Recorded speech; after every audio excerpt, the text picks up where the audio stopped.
So today I went for a run and I'm still sweaty and gross because I haven't taken a shower yet, but I'm not really a runner. I do like to exercise, but that's not been typically my thing because as a kid growing up with asthma, I just thought that that's something I can't do. But anyway, I have both my kids in daycare today, so I thought I'm going to get outside, I'm going to run. And I decided to run to my husband's grave because it's only about a mile from here. So I got out and it's kind of overcast today, cloudy, and I didn't go fast because I didn't want to push myself too hard. I wanted to be able to do it. So I kept myself at a medium jog pace and I made it all the way there, even though I wasn't so sure that I could do it, but I did. And as I got close to the grave, I finally started to get a little bit of that runner's high where I thought, okay, this doesn't suck as bad anymore. It doesn't hurt as much. I started to feel those endorphins rushing as I got closer to the place where his body lays. And I debated, do I want to just keep running, just run around his grave and come straight back home? Or am I going to stop and spend some time there? Because really for me, the grave in general is kind of an empty experience since I don't believe his spirit resides there. It's just the place where his body is. But today I went ahead and decided, yeah, I'm going to stop. So I ran around to the back part of the grave where his body is, because my dad's buried on the front side of the grave. And I looked at his name there. And I looked up toward the sky and grief showed up. And it kind of took me by surprise because usually when I'm there, I'm with my kids. And I guess without trying to or without thinking about it, I just maintain this this steel facade. But grief really showed up today. And I looked up at the sky and I said the word why. And then I looked up at the sky again and I said why a little bit louder. And then I slapped my hands across the top of the grave and I yelled why. And I plopped down on the ground and I sat there, and then I just fell out on my back, laying there face up, looking up at the clouds, and I just started screaming. That really, really loud, really blood-curdling death scream. And that's really all I can call it, is a death scream. It's that scream that you make when someone dies. You don't make that sound for any other reason. But when someone dies, that's that sound that you make, that really deep from your gut scream. But there was no one around. I wasn't worried about anyone hearing me. I wasn't worried about what anyone was going to think or anything else. I let it out. I just screamed.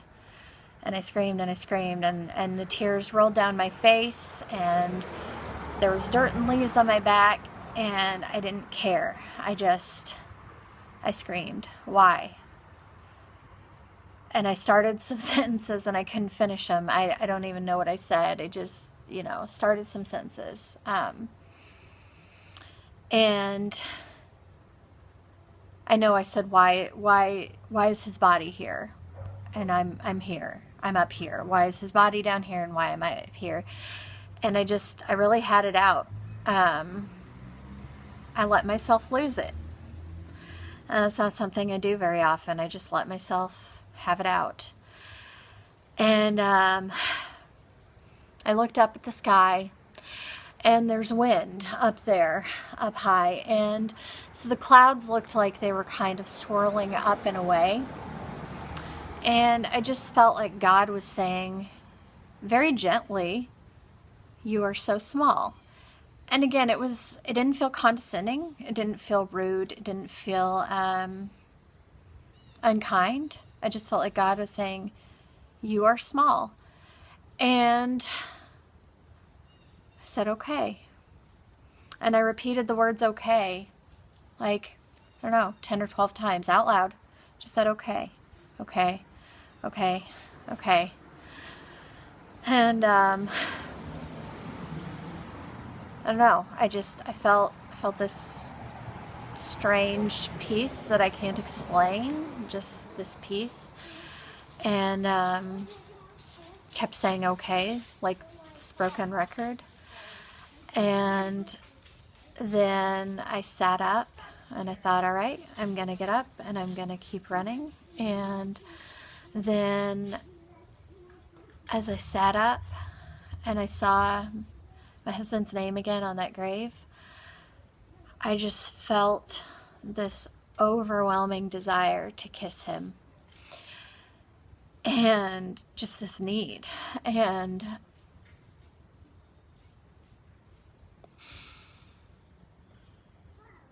I was brought back to the ER that night where I kissed his face even though he was dead.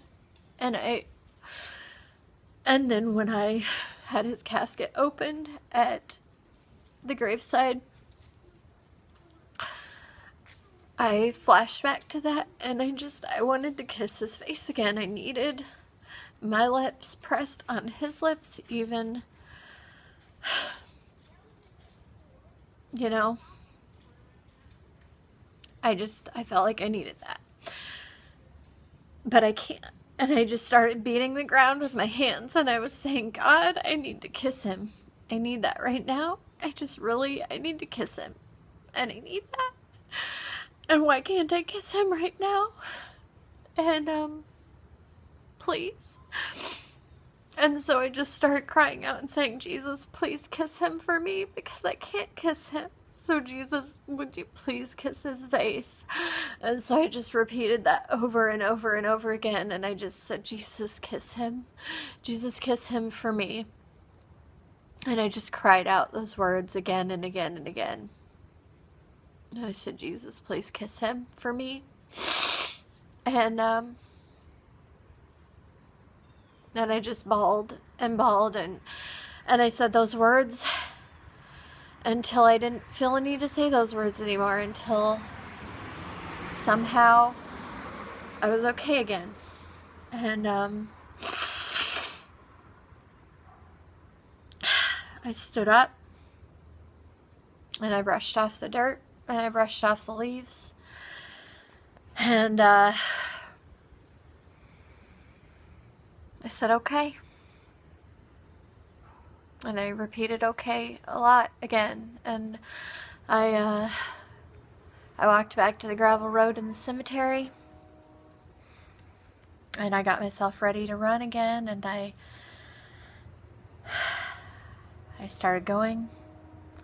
Felt my lungs start to burn and my heart start to beat fast.